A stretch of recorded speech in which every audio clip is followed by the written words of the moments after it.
Number 5, you need to ensure that you have good credit.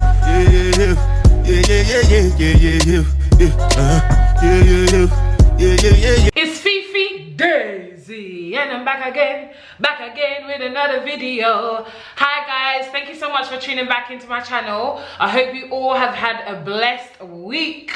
So here is a very quick video for a quick guide regarding buying your first property. First of all, I just want to say a big congratulations to anyone who has already purchased their property, or those that are actually tuning in because they want some advice regarding their first property and how to buy one in London. Me personally, I have recently bought my own house. Praise God, hallelujah. And I'm literally just going to tell you how I did it, tips and tricks, what to expect. This is the video if you're looking to purchase a house or a flat, whichever one, in London. Tip number 1, when it comes to purchasing a property, you need to make sure that you have researched the area. Some of you guys may be looking to purchase a property and you just go for a house viewing, you're looking inside the rooms, yep, ticking boxes. However, you have not researched the area. Especially if this is a place where you want to stay long term, I'm talking many years, and have settled down with a family, for example. You need to make sure there are schools around there, good schools. What type of schools are around there for your children? You need to also think about your neighborhood, who you will be living next to. God forbid you move into your house and you find out that your neighbor is a crackhead. Like, what are you gonna do then? You need to think about these things. You need to knock on doors. You need to have conversations. I made sure before I moved in that I knocked on my neighbors' doors and I got to know them. Told them that I'm looking to purchase this house, how long you've been living here. As I'm talking to them at the door, I'm just peeping in, having a look in their house, you know, are they clean, you know, or are they gonna be leaving rubbish outside their house and making my own house smell? What is the crime rate like? Is it high? Are you going to feel safe? I think that's a very, very good tip for you to really analyze and really understand your neighborhood. Tip number 2, when it comes to purchasing your first property.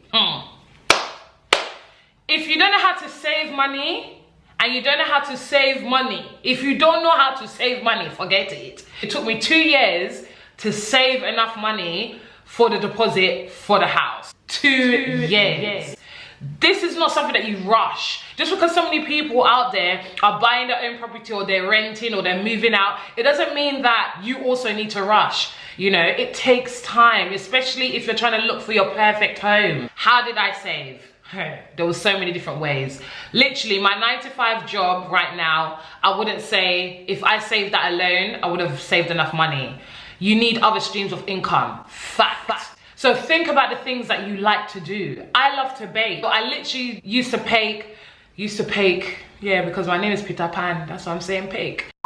I used to bake for fun when it was my friends' birthdays. Ask them, they'll comment below. They'll tell you, I'll make their cakes, I'll make cupcakes for them. I'll just be baking so many different things because I just love doing it. And then I realized, hold on, I can make some money from this. You know, so I started off with a reasonable price, selling my cake. I made an Instagram account for my cake baking. It's over there, so have a look at my cakes if you want to. I ensured that I had other streams of income. So now my baking began to blow off. People started hollering me for cakes, they wanted cupcakes, and you know, I was saving money. I made my own account for my businesses. I made an own business account that I do not touch under no circumstance. Not at all. So maybe to help you save, you might need to open up another bank account. Ensure that you lock that bank account so you can't take any money out until a specific time. I gave myself that deadline of 2 years to save money so I can get my own house. So for those 2 years, I made sure that the bank account was locked and fixed. I can only put money in, I cannot take out. So even if I'm starving and I'm on the edge of my bed crying because I have no money, these times that bank account has loads of money in it, but I can't take it out. That was a really good and helpful strategy. I'll recommend you open up a bank account to put all your money in, your savings in, okay? Money that you can't take out regardless. I also do party entertainment. As you know, because me a bubbly person, people really like to use my personality for their parties, especially children's parties. I actually work with children, I work with kids. I have my, what do we call this thing now? what do we call this thing? Oh my god. You know when you work with children and you have to go through, what's that thing? Oh my god. It's like it's that thing for crimes. Hold on, I need to go and Google quickly. DBS. DBS. My DBS. So I can work with kids, so I'm a safe person, guys. If any of you are watching and you have young children and you need an MC for your parties, please make sure you comment below or inbox me and I will definitely get back to you. So obviously through that, I was making a lot of money because, you know, children, there's children everywhere. So I was taking money, putting it into my account. I opened up another business. I'm starting to do cocktails or mocktails at weddings, parties. So I actually have a team and they come with me to the events. We've got different price plans. Please make sure you inbox me and we will definitely make sure your event is the best event. Enough with the promo. I have 3 businesses literally, and those businesses are taking off. You know, I'm still growing, I'm still developing as an entrepreneur, and I'm ensuring that all the money that I collect goes straight into that bank account. And that leads me to tip number 3. You need to be disciplined. Discipline is the key reason why I have my house today.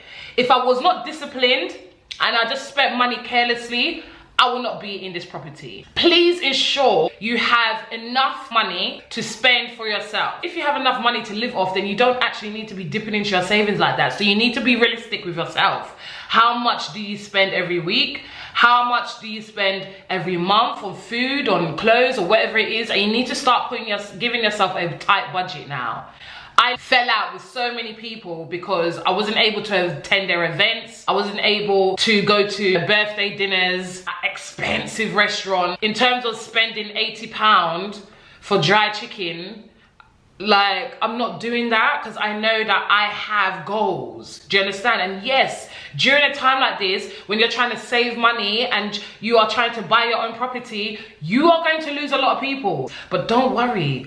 New friends will come. God will bless you with more people in your life to push you, to support you, and to encourage you. Tip number 4. If you want to buy a house, you cannot give up. There are going to be times where you are going to have to call up mortgage advisors, solicitors.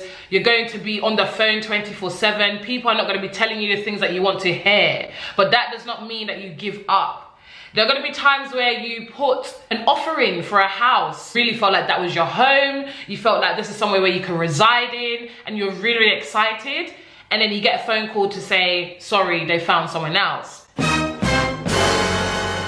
You know, during those times, it's going to be a very hard and difficult process. So you need to make sure that you are ready for this. Mentally, emotionally, and spiritually ready to buy a home. If you're someone that just gives up very easily, things are not going your way, and so you throw in the towel, if you're that type of person, you cannot buy your property right now. I had so many setbacks getting this property. Number 5, you need to ensure that you have good credit. When it comes to good credit, they don't want to know. If you don't have good credit, if your credit is really poor, build your credit up. You can go to Experian.com. That is a really good website. You pay a little fee every month and they will literally build your credit for you. And before you know it, your credit is good. You can buy a home. When your solicitors or your mortgage advisors see bad credit on your file, they do not want to know about it. It is very difficult for you to get your first property. You need to know whether you are good, excellent, really poor. And if you are really poor, don't be put off. You can still get a home. Give yourself at least 6 months. Fix your credit before you try and apply. Tip number 6. When it comes to getting your first property and applying for different mortgages, I advise you to go with a mortgage broker. If you want to try and apply for a mortgage on your own, it's going to be really difficult. You are going to be pushed to the back of the queue. Banks don't care. They want to feel secured and they want to feel like they can trust you with the amount of money that they're giving you for your first property. A mortgage broker is somebody, as a living, they are the middleman between you and the bank that you're going to be taking money from. And so they have a better opportunity of getting you your first home. A mortgage broker could charge anything in between £250 to £2,000. So you need to try and make sure you are researching, you're finding out who the best broker is in your community. A broker has a good relationship with the bank, and so the bank trusts the broker and your process will be even quicker. Tip number 7, when it comes to buying your first property, there's something called drip saving. I use this method, I made it up, it's my own name, drip saving. You can use it. My concept of drip saving is when you have loose change or you receive change from a shop. Maybe you bought an item for £10, you gave them £20 and they gave you £10 back. Rather than putting that money into your purse to use it for something else, I would actually put it straight into a money bank. A physical money bank. You can buy it from Pound Store, you can get it from anywhere. I put all my change. Sometimes you'll just be sitting on the couch and you're getting comfy and then you just put your hand down the middle of the couch by accident and you bring out £1. That goes into my money bank. Sometimes I'm cleaning, I just see 20p. I put it straight into my money bank. From drip saving alone, 6 months ago, I actually collated £232 from getting change, finding change around, just putting drips of money into a money bank.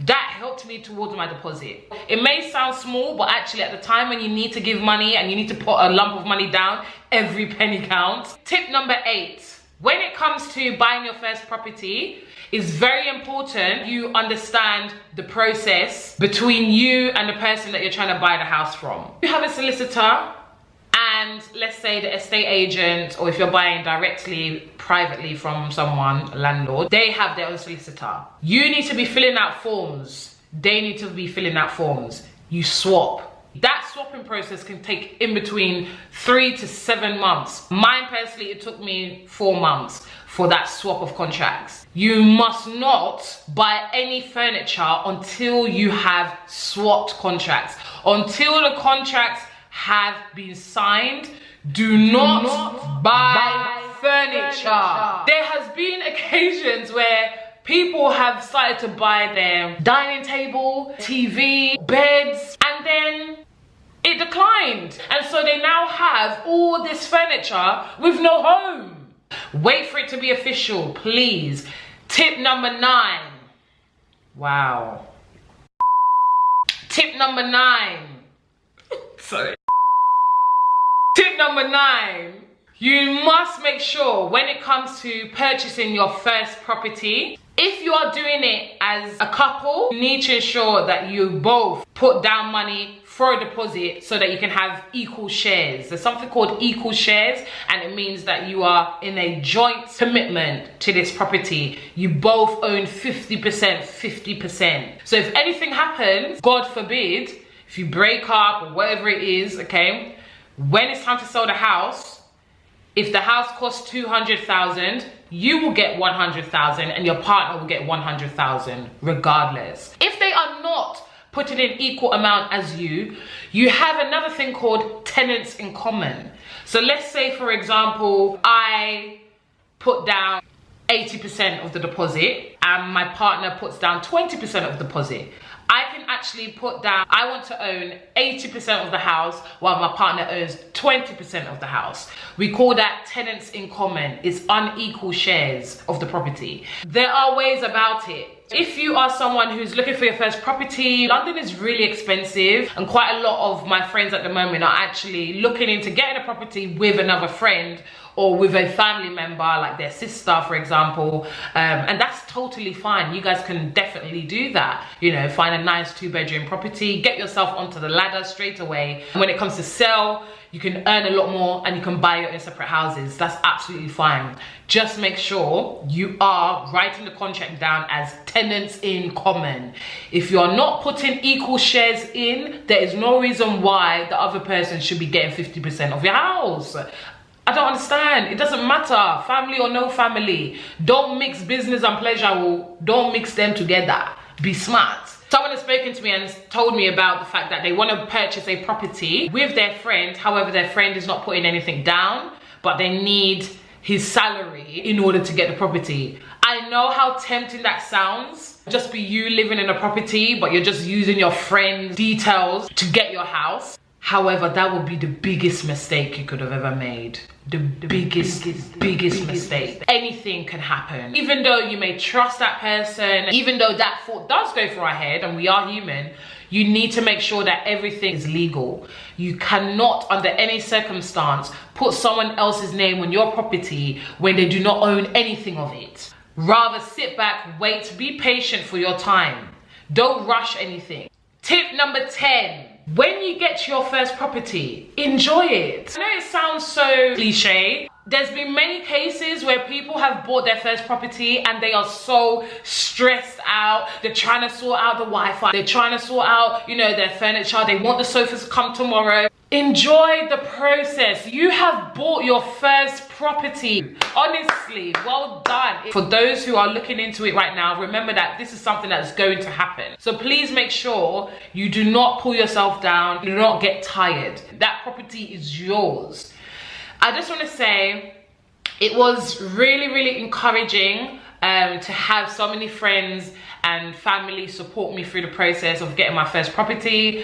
It was really stressful, I won't lie to you. You need to have motivation and you need to be determined. Saving is the first #1 thing that you need to make sure you get. You must get a deposit. Nowadays, usually they require 10% minimum. But at the moment, because of Brexit, they are increasing it to 20% because they don't know what is going to happen. So I think right now is the best time to start getting yourself onto the property ladder. Once you've got a property in your name, you are on the property ladder. And that is absolutely amazing. Because what that means is you can actually sell your property in 2-3 years when the prices have gone up. So let's say, for example, right now you have bought a house for £150,000. 3 years time, it now goes up to about 250,000 and you have earned an extra £100,000. Like, that is what I mean by getting onto the property ladder. In 3-4 years time, you can sell your current house for that price, get profit, use it to buy another house, and then you keep doing that. And that means that other properties you can actually rent out and you can get tenants in and they will be paying you every month. As you're going through the process, you need to make sure that when you receive your letters from solicitors to sign, you sign them immediately and you send them off because there is no time for delay. I have to tell you, once you put your deposit money down, there's no turning back. Once you sign the contracts, there's no turning back. That is your property. You need to get a surveyor, you need to get somebody to come into your house and check everything. I think some surveys cost in between £200 to about £700 when you're buying from an estate agent, or if you're working with a broker, they will recommend someone for you. A surveyor will come, they will check everything around the house, they will find out if they're doing any building works in the near future that might cause damage to your property, what's the risk of flooding in your house, everything you need to know about your home. They will record it, they will research it, and they will analyze it. I recommend you get a surveyor. It's very important. And also banks want to know, you know, the security of the home as well before they give money to you. One thing I will say when it comes to purchasing your first property, don't tell everybody. Now, this is just a personal realization for myself. Pick 1 or 2 friends who you trust, someone who you can confide in when you are stressed. And obviously tell your parents, close family members, but do not go onto YouTube, onto Snapchat, onto Facebook every single day saying what the process is with your home. There's a lot of people that do not wish you well. I did not tell anybody apart from about 4 of my closest friends. When you have the contract signed and when your feet touches the flooring in your new house, then you can go and let the world know. Of course. Just be mindful and be careful. I think I've covered everything. If I haven't, please leave a comment below. I can do a part 2 regarding buying your first property. I will not be doing a full tour of my home, merely because I believe that it's important that I keep my private space private. But best believe I am very happy. I will show you a sneak peek of my bathroom, but that is it. Let me know how you found this video and if it was useful. Thank you so much for tuning into my channel. Please make sure you subscribe, click the notification bell, leave a comment below, like, share to those that might actually want to buy property, any of your friends, family that feel like they need a bit of advice and a bit of encouragement regarding it. I'm so happy that you're happy. I'm always happy. Are you happy? Well, you better be, because it's Feefee Daisyyy. And I'm back again. Okay guys, so here's my bathroom. So I love the tiles. And the spotlights in my bathroom, I think they are so beautiful. So here is my shower head. I have my little candle that can burn when I have my bath soak. And this is my sponge.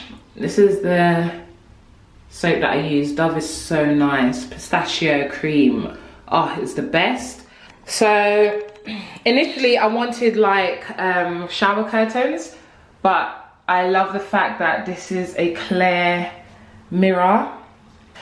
These towels are from Spain. They are Spanish towels. So we got it imported in from Spain. Absolutely love it. It's so different. It's a different vibe, a different color, and it's very cultural. My toilet, have the toilet roll holder here. The air freshener that I use, yes, you know about the Febreze. Cotton Fresh air freshener is the best. Oh my god, it's just so beautiful. So we have the white bin to complement. Pina colada. I love my candles. I love it so much. Relax. This is from the range. Every time I come to the bathroom, it just reminds me to follow your heart, it knows the way, and it is so true.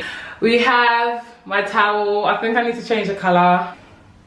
I'm always here, always in the mirror, you know how it goes. So we have little compartments. Put my toothbrush, my cleanser and toner. This is the best, it keeps my spots away. I always use Vaseline. Then we have the middle section. So obviously we've got different products here that I keep. You know, the Lynx, we've got Kellogg's bath milk. Sponsored by Kellogg's, so cute. I don't think I'm ever really gonna open this. I don't think I'm gonna ever open this. Oh my god, Sanctuary Spa is the best. It's quite pricey, but it's really, really good for your skin. Obviously my teeth products, cleaning in between, dental floss, I use all of them. And we've got from Wilkinson, I think this was a gift actually, so cute. Obviously Bay has his tiny little compartment here. Sorry darling. What I like about this is it has that dark, cool look. Bay decided to put a gentleman's ball scratcher in the bathroom. Anyway, so this is the sink. Obviously I had to get the matching little containers for soap and hand lotion. Another candle, and my favorite, wash your hands you filthy animal. So I'm always keeping the sink very clean. It is white and you need to keep it clean after you brush your teeth. Try not to get colored toothpaste. This whole cabinet is from Germany. So as you can see, it's got that grey look. Absolutely love the bathroom. And this is where I keep all my cleaning products. Febreze needs to sponsor me. Oh wow, I need to be careful, you know. I think this is pouring out.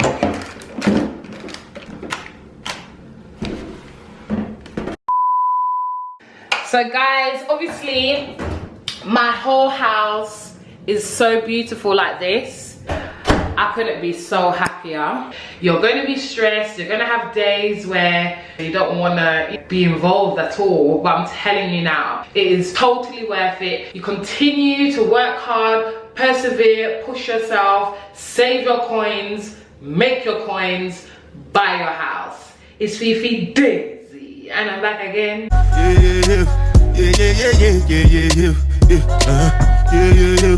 Yeah.